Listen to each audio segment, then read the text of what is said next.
I was standing in my daughter's bedroom, surrounded by pink balloons that had started to deflate when my father's voice shattered what was left of my world. Through the speaker, his words were crisp, deliberate, each syllable a calculated strike. "That kid, she means nothing to us. Stop wasting your time on pointless things." Behind me, through the open doorway, I could see Ava curled up on the living room couch, still wearing her princess dress, now wrinkled and stained with dried tears. She had fallen asleep there after waiting for 5 hours, checking the window every few minutes, asking me in that small, breaking voice if Grandma and Grandpa were just running late. The birthday cake sat untouched on the kitchen counter, its frosting melting into a sad pink pool. Ava's best friend had whispered to her mom on the way out, "Why didn't her grandparents come?" And I had watched my baby girl's face crumble as she pretended not to hear. Now, standing in this room full of decorations, meant for joy, listening to my father dismiss my child like she was garbage something inside me didn't break. It crystallized, hardened, transformed into something sharp and unforgiving. But before I tell you what happened next and how I finally broke free from 28 years of emotional manipulation, I need you to do me a favor. If you've ever felt invisible in your own family, if you've ever sacrificed everything only to be treated like you're nothing, hit that like button right now. Subscribe to this channel because I'm sharing the raw, unfiltered truth about cutting toxic people out of your life, even when they're your own parents.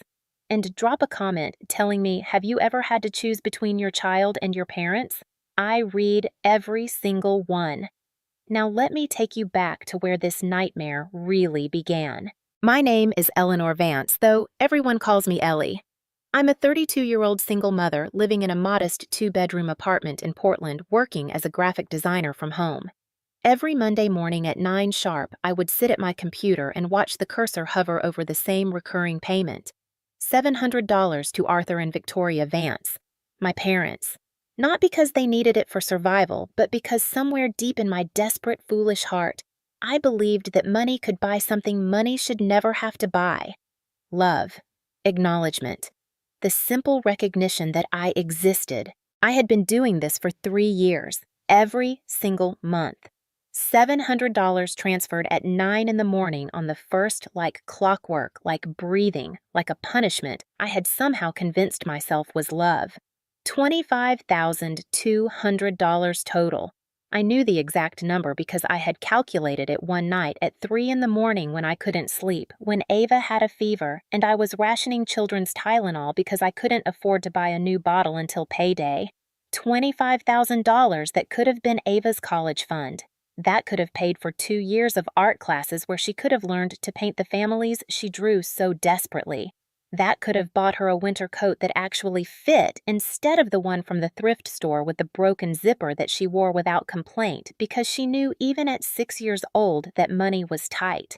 Instead, every single dollar went to 2 people who had spent my entire life making me feel like I was nothing more than an obligation, a disappointment, a mistake they had made one careless night 32 years ago. I still remembered the moment my father told me that. I was 16, arguing about wanting to go to art school instead of community college. He had looked at me with those cold eyes and said, "You think we owe you something? You were an accident. We did our duty raising you. Don't expect more than that." My mother had been standing right there washing dishes, and she didn't say a word. Didn't defend me. Didn't tell him he was wrong. She just kept scrubbing the same plate over and over, the water running her silence the loudest agreement. The apartment was small, just 800 square feet that I stretched to feel like home through sheer force of will. But I had tried to make it warm. Ava's drawings covered every available surface taped to the refrigerator, pinned to the walls, stuck to the bathroom mirror with colorful magnets. Explosions of color and innocence that stood in stark contrast to the gray weight I carried in my chest. She would draw families constantly, always the same composition, a smiling grandmother with curly hair and an apron, a tall grandfather with a mustache and kind eyes, a mother and daughter holding hands in the middle, everyone together under a bright yellow sun that took up a quarter of the page, its rays reaching down like it was trying to hold them all together. She would pin them to the wall and step back, tilting her head to admire her work, sometimes talking to the drawings like they were real. "Hi, Grandma, I made you cookies today in my play kitchen." Not understanding why the grandparents in real life never matched the ones in her imagination.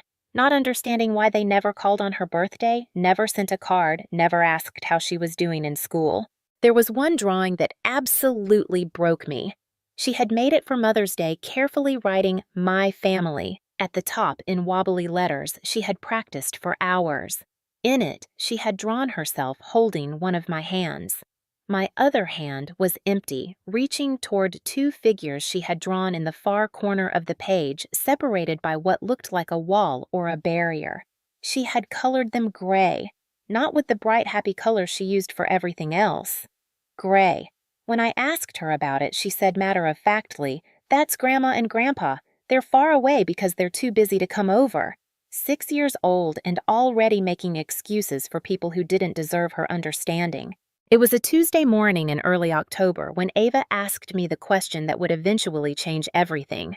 The kitchen smelled like coffee and cinnamon from the oatmeal I had made. Golden morning light streamed through the window, catching the dust motes in the air, making everything look softer than it was. She was sitting at the kitchen table in her favorite purple pajamas with the unicorns on them chocolate milk mustache on her upper lip, swinging her legs that didn't quite reach the floor. Her hair was still messy from sleep, sticking up in the back where she had pressed against her pillow. She looked so small, so hopeful, so absolutely breakable. "Mommy, will Grandma and Grandpa come to my birthday this year?" Her voice was so full of hope it physically hurt to hear, like someone had reached into my chest and squeezed my heart with a cold fist. I had been spreading peanut butter on toast, the knife making that familiar scraping sound against the bread.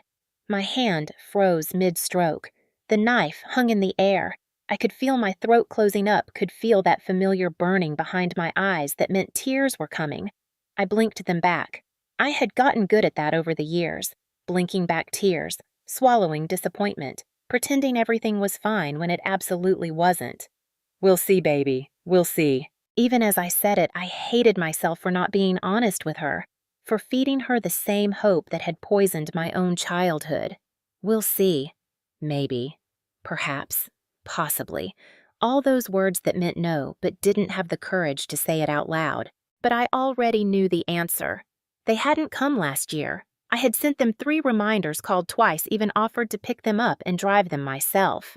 My mother, Victoria, had said they would try to make it, but Saturday was grocery shopping day, and she didn't like to change her routine. Ava had waited by the window from noon until 4 in the afternoon, pressing her nose against the glass, leaving little smudge marks I didn't have the heart to wipe away. When I finally told her they weren't coming, she had nodded slowly and said, "That's okay, Mommy. Maybe next year." Then she went to her room, and I heard her crying softly into her pillow, those hiccuping sounds that children make when they're trying not to be heard. Or the year before, that Ava's 4th birthday, when I had explicitly told my parents the party was at 2 in the afternoon. My mother called at 7 that evening and said, "Oh, wasn't that today? We had church until 4, and then we were just so tired. You know how it is." No apology. No acknowledgement that they had just devastated a 4-year-old who had made them handmade invitations with glitter and stickers. My father, Arthur, didn't even bother to call. When I confronted him about it later, he said he had a doctor's appointment he couldn't miss. I checked with my mother later. There was no appointment. He had been home watching television all day. There was always something more important than a little girl who shared their blood. Church committee meetings, sales at the department store, their favorite TV shows. Literally anything and everything ranked higher than their granddaughter. The thing is, I couldn't even say they were absent from my life entirely. That would have been easier, cleaner, like a wound that could finally scab over and heal. Instead, they were present enough to call when they needed something, which was often, which was constantly, which was a carefully orchestrated pattern I had been too blind to see. "Eleanor, your father's car needs new tires. Can you handle that?" My mother's voice on the phone, not asking, assuming. That call had come on a Wednesday afternoon. I had paid $350 for tires while Ava's school field trip permission slip sat on the counter with a note saying she couldn't go unless we paid the $20 fee. I paid for the tires and told Ava's teacher we couldn't afford the field trip. She missed the zoo visit she had been talking about for weeks. "Eleanor, we're short on the electric bill this month." Short. Like it was just bad luck, just a temporary problem, not the result of them spending money on premium cable channels and eating out 4 times a week while claiming poverty to their daughter. I paid that bill. $183. That was the month I started buying the cheapest possible groceries, pasta and rice and canned vegetables because I had run out of money before payday. Eleanor, pick up some Chinese food for us tonight. We don't have anything in the house.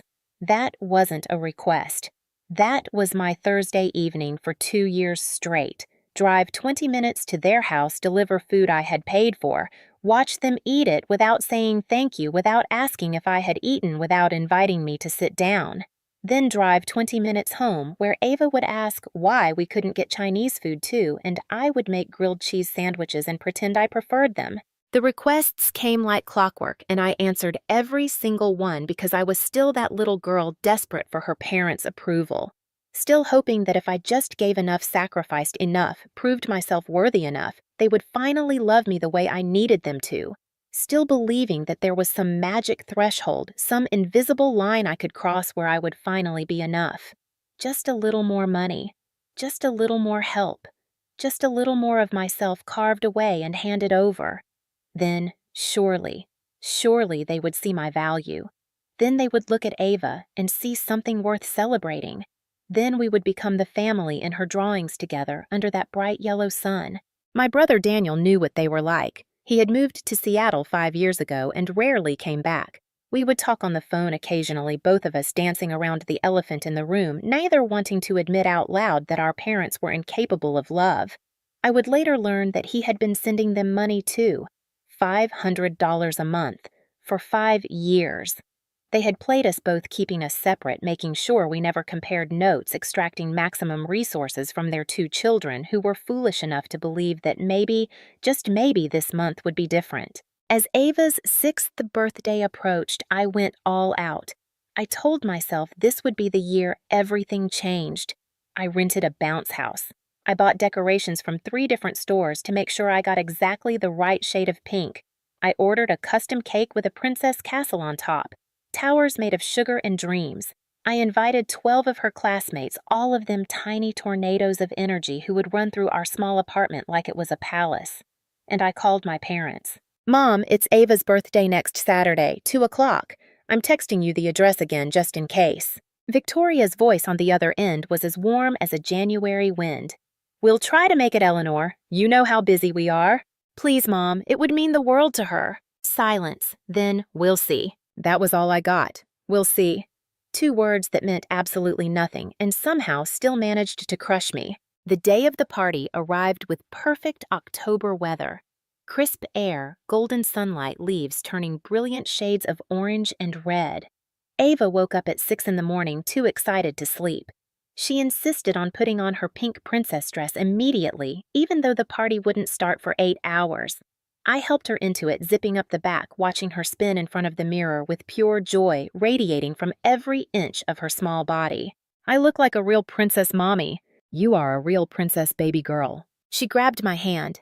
When Grandma and Grandpa come, I'm going to show them my room. I cleaned it all by myself.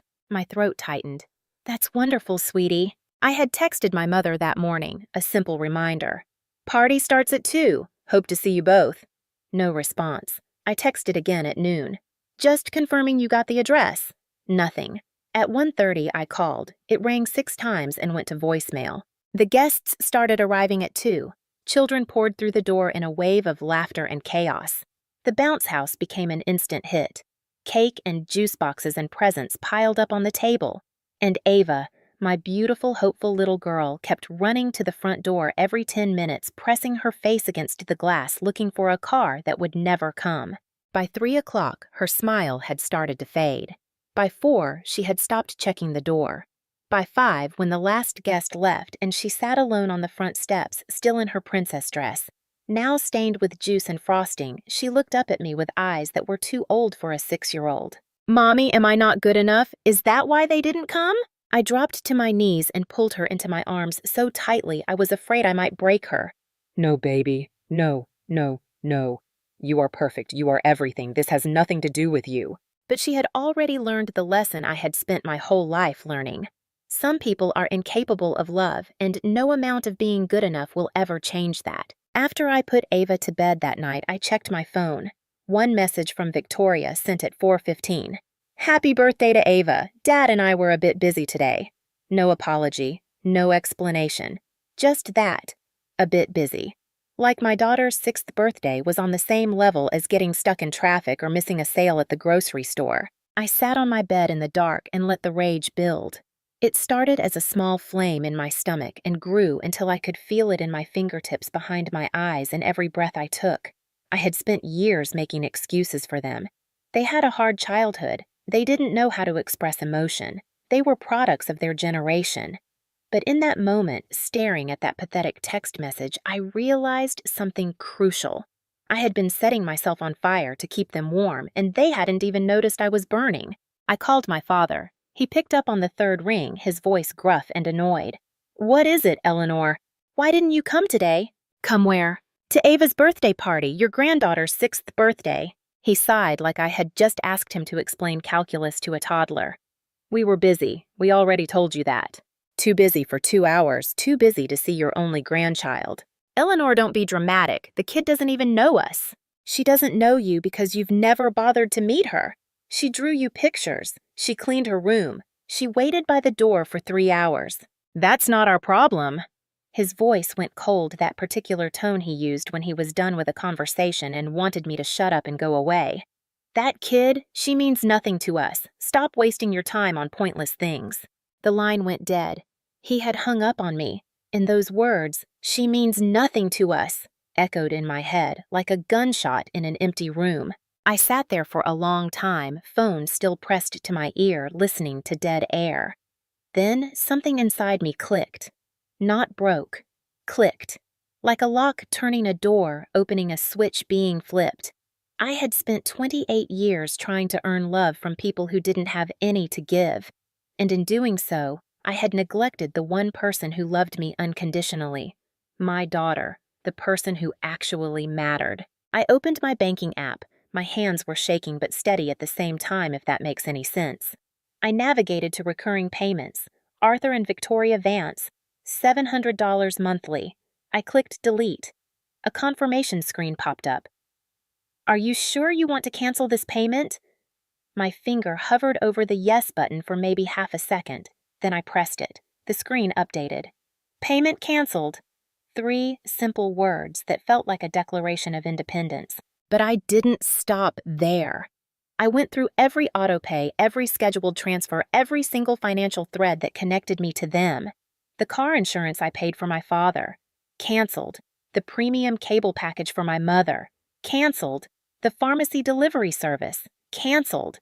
With each deletion, I felt lighter, not happy, not victorious, just lighter, like I had been carrying a backpack full of stones and was finally setting it down. The phone buzzed 40 minutes later, a text from Victoria. Hun, can you order us Chinese food tonight? We don't have anything in the house. I stared at that message for a full minute. Then I turned off my phone and went to check on Ava. She was asleep, one arm wrapped around her stuffed elephant, her princess dress laid carefully on the chair like she was saving it for something special. I kissed her forehead and whispered, You are my everything, Ava. I will never let anyone hurt you again. The next morning, my phone had 17 missed calls and 12 text messages. I ignored them all and took Ava to the park. We fed ducks. We played on the swings. We got ice cream even though it was only 10 in the morning. For the first time in years, I felt present. Not worried about what my parents needed or thought or wanted. Just there in that moment with my daughter. The calls continued. My mother. My father. My mother again. Finally, at 2 in the afternoon, I answered. Victoria's voice was shrill and panicked in a way I had never heard before. Eleanor! Where have you been? We've been trying to reach you all day. I've been busy, I said calmly. We got a call from Mr. Henderson. He says this month's rent hasn't been paid. He says you told him you're not responsible for our bills anymore. What on earth is going on? I'm not responsible for your bills anymore. Silence. Then, sputtering, What are you talking about? You can't just stop. We need that money. Then I suggest you figure out how to pay for things yourselves. Eleanor, you can't do this to us. Watch me. I hung up. The phone rang again immediately. I declined the call. It rang again. declined. This happened 7 more times before they finally stopped. Later that evening, my brother Daniel called. His voice was cautious, like he was approaching a wild animal. "Pin, Mom called me.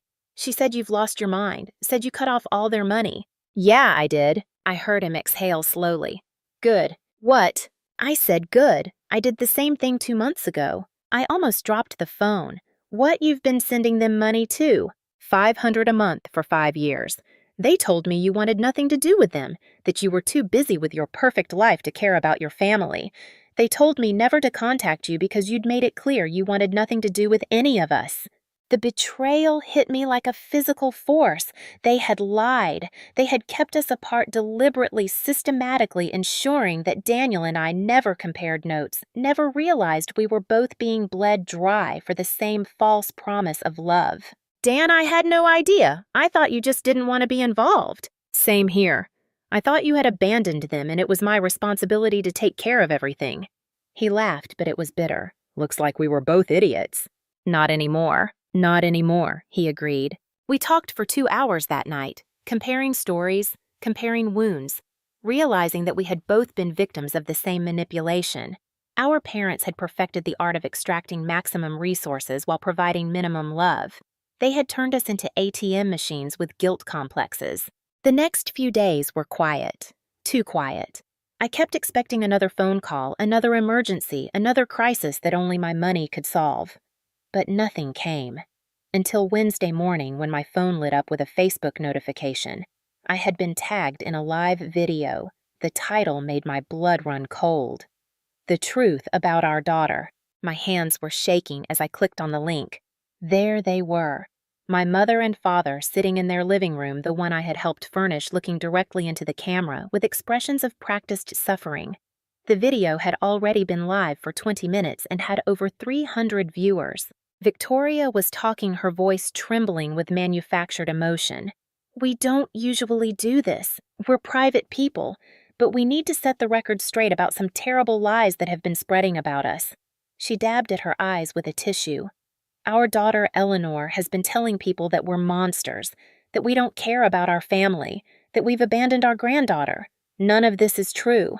My father leaned forward, his face grave. "We have always supported Eleanor. Always. We raised her the best we could. And now she's created this fantasy where she's the victim and we're the villains. It breaks our hearts." I watched in horror as they spun their narrative.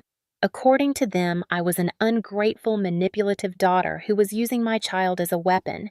They claimed they had tried repeatedly to have a relationship with Ava, but I had blocked them at every turn. They said I demanded money from them constantly and then cut them off when they couldn't give me more. Then my father did something that made me physically ill. He held up a printed photograph of Ava from her birthday party, the one where she was standing in her pink dress, looking so full of hope. He looked directly into the camera and said, "This child, my supposed granddaughter, she means nothing to us." He paused for effect. "Because our daughter has made sure we can never be a part of her life. She's poisoned that relationship before it could even begin." The comments were already rolling in. Some people were sympathetic to them. Poor parents, ungrateful children these days, how terrible. But others were catching something off about the performance. Why would you say a 6-year-old means nothing to you? What kind of grandparents talk like that? This feels staged. I watched until the end, then closed the app and set my phone down. I didn't feel angry anymore. I felt disgusted. Disgusted and somehow liberated, because they had just shown the world exactly who they were. I didn't have to explain or defend or justify anymore. They had done it for me. My phone rang. Rebecca, my best friend and the sharpest lawyer I knew. "Ellie, please tell me you saw that train wreck." "I saw it." "We can bury them. Defamation, slander, emotional harm to a minor. I can have papers drawn up by tomorrow." "No, no." "Let them hang themselves, Becca. I'm not going to fight them. I'm not going to engage. I'm just going to live my life and let them destroy their own." "You're sure?" I'm sure." She was quiet for a moment. "You're stronger than I would be?" "I'm just tired, Becca. I'm tired of fighting for crumbs of love from people who will never love me back." Over the next few days, something remarkable happened. The video, which my parents thought would garner sympathy, backfired spectacularly. People started dissecting every word, every facial expression. More importantly, people who knew my parents started commenting. Members of their church, neighbors, the owner of the local diner. These people are not who they pretend to be. I've seen how they treat their daughter. They only show up when they need something. Mr. Henderson, their landlord, posted a comment that went viral in our small community. "These are my tenants. They haven't paid rent in 2 months. They told me their daughter handles all their bills. Then the daughter told me she's not responsible for them anymore. Now I know why.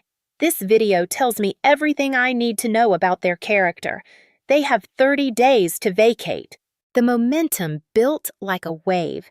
Their church quietly removed their photos from the volunteer board. Friends stopped calling. The social media post that was supposed to make me look like the villain had instead exposed them for exactly what they were: manipulators, users, people who saw their own children as nothing more than sources of income and validation.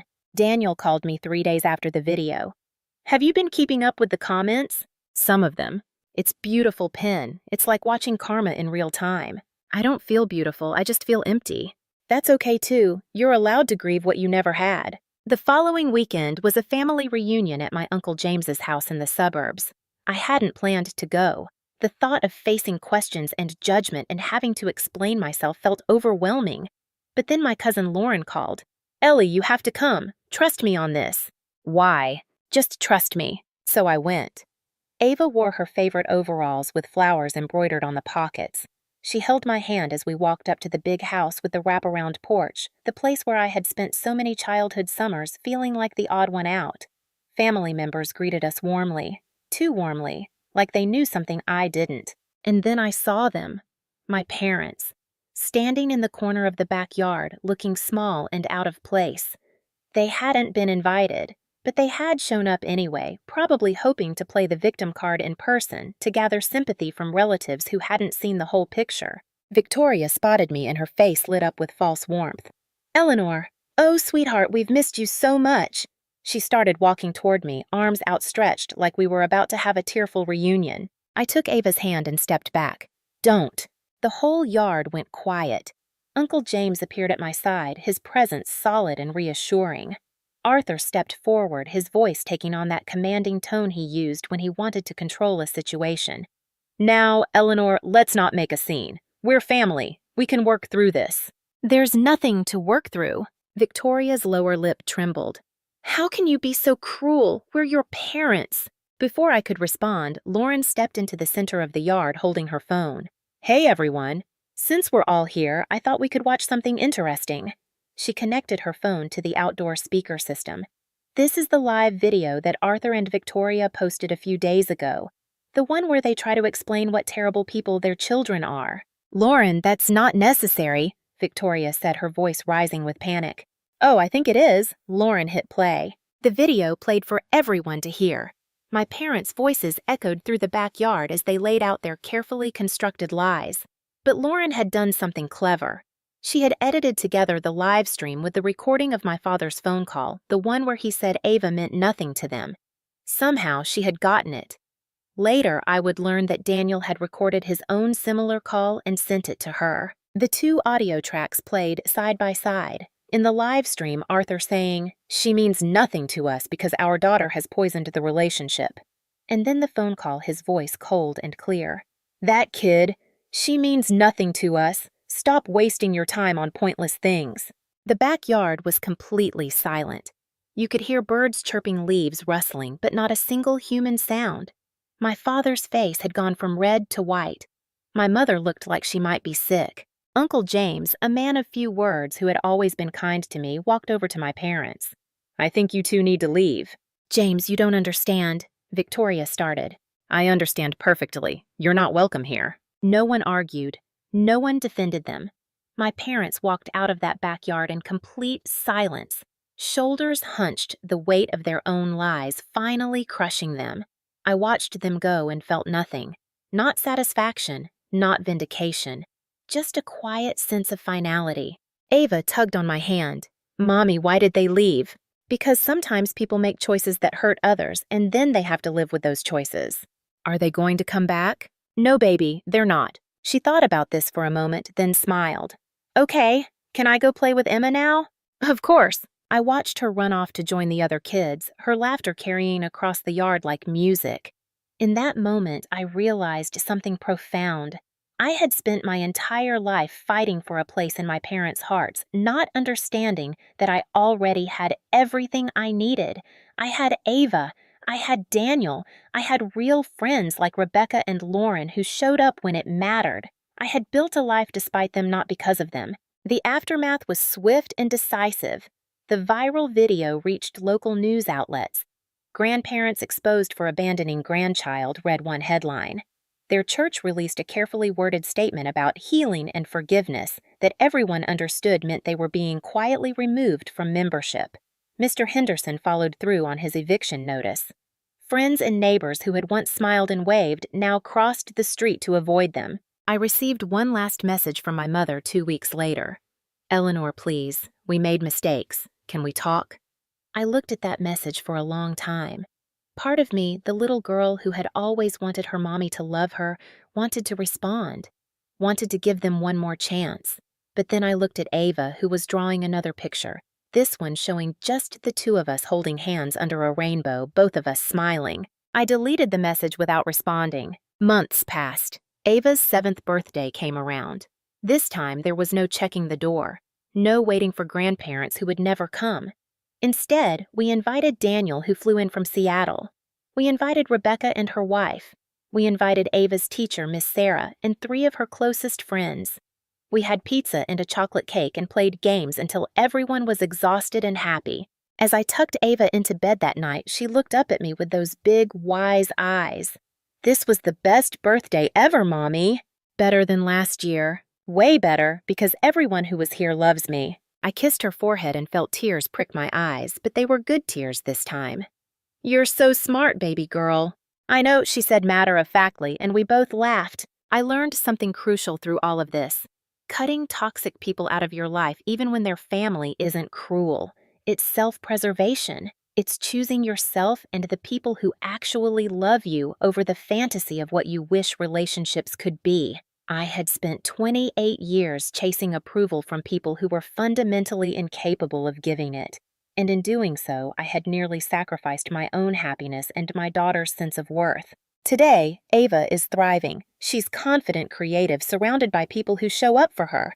Daniel and I talk every week now, rebuilding the sibling relationship our parents tried to destroy. Rebecca still offers to sue them every few months, and I still decline because the best revenge is living well. And I am living well. My parents lost everything they manipulated us for. They lost their home, their community standing, their carefully crafted image.